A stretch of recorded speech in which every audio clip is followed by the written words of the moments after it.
Workers party, গণতন্ত্র মঞ্চ সহ ২৩-২৪টা দল আমরা উচ্চকক্ষে ভোটের সংখ্যানুপাতে পিআরের ব্যাপারে আমরা একমত হয়েছি। কিন্তু এটা তো সাধারণ কোনো ঐক্যমত হয়নি ঐক্যমত কমিশনে। তো যেটা সাধারণ ঐক্যমত হয়নি সেটাকে তো আপনি কিন্তু চাপিয়ে দিতে আপনি কিন্তু পারেন না। তো এগুলো আলোচনায় থাকবে এবং আমরা জনগণকে আমরা যখন বলি জনগণ সার্বভৌম, আপনি এখন অনেকে বলবার চেষ্টা করছেন যে এই আদেশ গণভোটের মধ্য দিয়ে জুলাই সনদ একটা আইনি রূপ এটা পরিগ্রহ করবে। এই চিন্তাটা ভুল। হলো কোন অর্থে ভুল? আমরা যখন জুলাই সনদ স্বাক্ষর করি এটা একটা প্রক্রিয়ার একটা অংশ। সরকার যখন এই ব্যাপারে যখন এটা পদক্ষেপ নেন এটাও একটা প্রক্রিয়ার অংশ। যখন আমরা গণভোটে যাচ্ছি এটাও একটা সনদ বাস্তবায়নের একটা অংশ। চূড়ান্তভাবে মানুষ যখন ভোট দিয়ে তার প্রতিনিধি নির্বাচন করছেন, পার্লামেন্ট যখন গঠন করছেন, এই প্রত্যেকটি বিষয় আগামী পার্লামেন্টে যারা একটা কনস্টিটিউয়েন্ট পাওয়ার নিয়ে যে পার্লামেন্ট কাজ করবে, প্রত্যেকটি বিষয় সেখানে আলাদা আলাদা করে বিল আকারে উত্থাপিত হবে। এটা নিয়ে আলোচনা হবে, এর টিটবিটস নিয়ে আলোচনা হবে। আলোচনা করার পরে এরপরে এটা বিল আকারে, যখন আপনি বিল আকারে উত্থাপন করছেন, সম্মতি দিলে তখন এটা আইনে তখন এটা পরিণত হবে।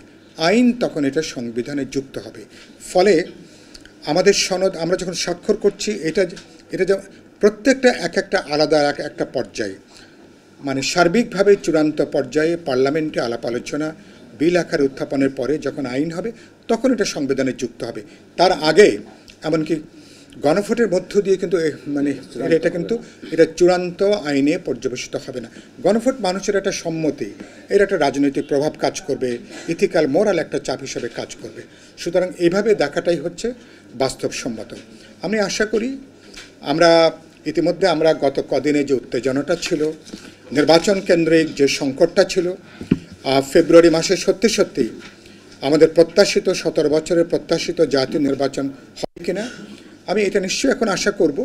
তারা নানা প্রশ্নের সমালোচনা করলেও আমি দেখছি সবাই এখন নির্বাচনের প্রস্তুতির লক্ষ্যেই সর্বোচ্চ একটা প্রস্তুতি, গণসংযোগ, নির্বাচন কেন্দ্রিক তৎপরতা সবাই শুরু করেছেন। এইটা একটা ভালো লক্ষণ। মানুষের মধ্যেও বলতে পারেন নির্বাচন নিয়ে যে একটা কালো মেঘ দেখা গিয়েছিল, সেই মেঘটা পর্যায়ক্রমে কাটতে শুরু করেছে।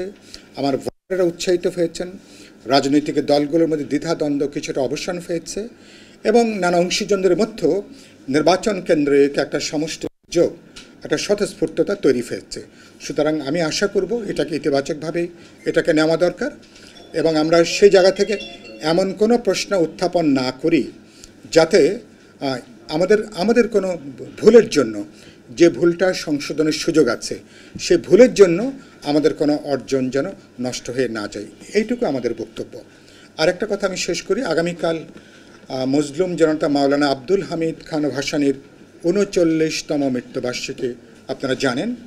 আমি আজকে সংবাদ সম্মেলনের মধ্য দিয়ে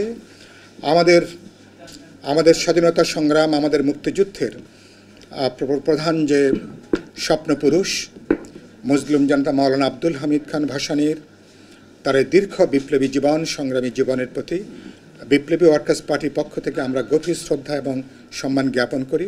আমরা মনে করি এই মজলুম জননেতার জন্মবার্ষিকী এবং মৃত্যুবার্ষিকীটা রাষ্ট্রীয় উদ্যোগে এটা পালন করা দরকার এবং এই স্বপ্নপুরুষ, ফলে তার প্রতি সমগ্র জনগণের একটা এককাট্টা যে আমাদের শ্রদ্ধা, ভালোবাসা রাষ্ট্রের পক্ষ থেকে আনুষ্ঠানিকতার মধ্য দিয়ে সেটাকে ব্যক্ত করা দরকার।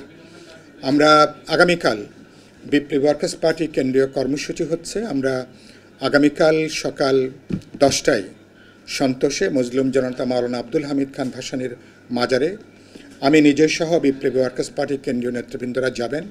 আমাদের টাঙ্গাইল ও অঞ্চলের নেতাকর্মীরা সবাই থাকবেন সেখানে। তার মাজারে আমরা পুষ্পস্তবক অর্পণ করব এবং আগামীকাল বেলা 3টায় টাঙ্গাইল শহীদ মিনার চত্বরে বিপ্লবী ওয়ার্কার্স পার্টির উদ্যোগে মাওলানার সংগ্রামী জীবন এবং কর্ম নিয়ে সেখানে একটা বড় আলোচনা সভার আয়োজন করা হয়েছে। এটা কেন্দ্রীয় কর্মসূচি হিসাবে একই সাথে আমি ঘোষণা করছি এবং এই কথাটা আপনাদের মাধ্যমে জানাতে চাই যে আজকে দেশবাসীর উচিত হবে মজলুম জনতাকে দেশবাসীর পক্ষ থেকে সর্বোচ্চ শ্রদ্ধা জ্ঞাপন করা।